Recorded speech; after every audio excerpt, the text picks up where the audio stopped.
The Hadrian's Wall Gallery is the largest gallery in the Great North Museum. It houses material from just about every single significant Roman site along the length of Hadrian's Wall. The gallery really acts as a place where, if you're interested in Hadrian's Wall, you can get an overview of what the archaeology is like.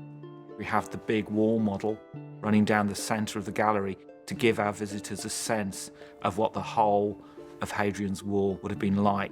One of the things that stand out is part of a tombstone to an archer who comes from Syria. And he has very distinctive armour on, he has a pointed helmet, he's holding a bow, he's got a quiver for his arrows. We think it was made sometime between 125 and around about 140 AD. I think one of the things that makes it stand out is that it's such a good representation of a Roman soldier. I don't think we have anything quite as good as this. The fact that it's showing someone from the other end of the Roman Empire is really interesting, and it makes the point that people on Hadrian's Wall came from lots of different parts of the Roman world. So the Romans were an aggressive expansionist empire, constantly expanding, conquering new territories.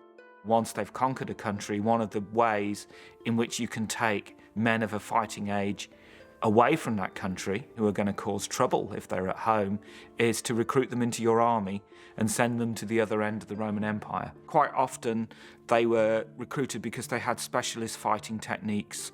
The archer, obviously, soldiers from Syria were very skilled at using bows and arrows. Auxiliary soldiers are recruited from all sorts of different parts of the Roman Empire.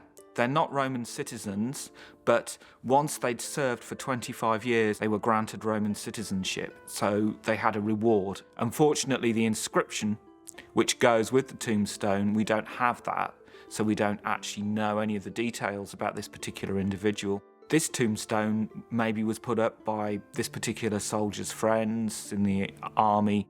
Sometimes people actually joined what we call funeral clubs, and they paid a monthly subscription. So while the tombstone looks quite elaborate, and you might think, oh, this is someone who's quite wealthy, it may be that they just paid their subs and there was enough money to commission a nice funerary monument for them. We feel it's a really important object that has a really interesting story. We wanted to be able to show schools that object. One of the things we can do is take the 3D scan out to the school. School children can have a closer look at it and get a sense of what the object's like.